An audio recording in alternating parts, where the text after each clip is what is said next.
आप लोग जानते हैं कि जो आयुर्वेदिक मेडिसिन्स होती हैं वो प्लांट से ही बनाई जाती हैं। आज की वीडियो में मैं बताने वाला हूँ कि आप तुलसी के प्लांट्स को कैसे यूज़ कर सकते हैं या फिर कौन कौन से पार्ट्स उसके यूज़ कर सकते हैं जिससे कि आपको बेनिफिट मिल सकता है। तो लेट्स स्टार्ट द वीडियो। तो जैसा कि आप जानते हैं कि ये एक हर्ब है। यदि इस प्लांट को देखें तो हम देख सकते हैं कि इसमें रूट्स, स्टेम, लीफ और एक फ्लावरिंग पार्ट भी पाया जाता है। हालांकि ये फ्लावरिंग पार्ट इतना छोटा होता है कि हमें जल्दी इसके फ्लावर्स दिखते नहीं हैं, लेकिन इसके जो फ्लावर्स होते हैं वो एक इस फ्लावर के जैसे ही होते हैं, क्योंकि इसमें वो सारे पार्ट्स पाए जाते हैं जो कि एक गुड़हल के फूल में या फिर एक रोज़ फ्लावर में मिल जाते हैं। तो आइए देखते हैं कि इसके कौन कौन से पार्ट्स को हम यूज़ कर सकते हैं। तो सबसे पहले हम देखते हैं इसके लीव्स को।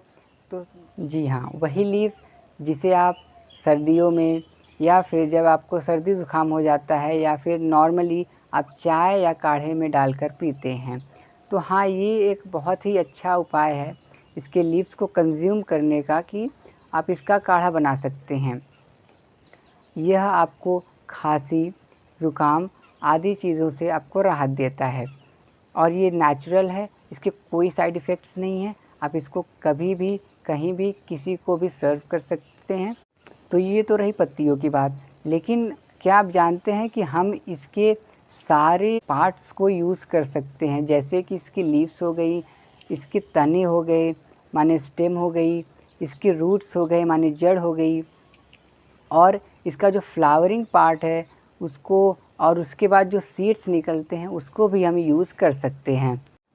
तो आप लोग ने चिया सीड्स देखे होंगे, कुछ लोग खाए होंगे, पिए होंगे, लेकिन क्या आपको पता है कि चिया सीड के बजाय हम तुलसी के सीड्स का यूज़ कर सकते हैं, क्योंकि जहाँ चिया सीड्स की तासीर गर्म होती है वहीं पर तुलसी की तासीर ठंडी होती है।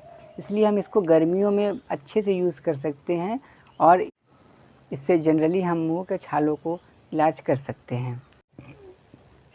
ये एक तुलसी का फूल है, हालांकि ये बहुत छोटा है, लेकिन इसकी जो प्रॉपर्टीज़ हैं ये बहुत ही अच्छी हैं। इसमें antioxidant, anti inflammatory, anti allergic, anti microbial properties पाई जाती हैं।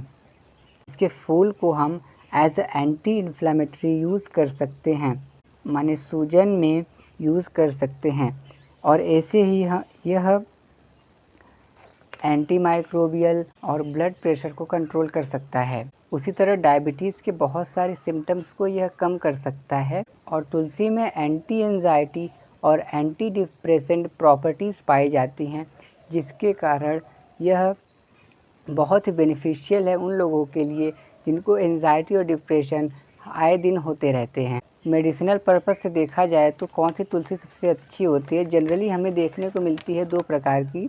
पहली होती है वो जिसकी स्टेम्स माने जो तना होता है वो थोड़ा हरा रंग का होता है या फिर पूरा हरा होता है, और दूसरा जो होता है उसका जो तना होता है और पत्तियां भी कुछ थोड़ी सी डार्क होती हैं। तो जो डार्किश होती है उसको हम बहुत अच्छा मानते हैं एज अ मेडिसिनल पर्पज़, लेकिन इसका ये मतलब नहीं है कि जो ग्रीनिश होती है वो अच्छी नहीं होती, वो भी अच्छी होती है, लेकिन जो डार्क वाली होती है ये ज़्यादा अच्छी होती है as compare to the greenish one.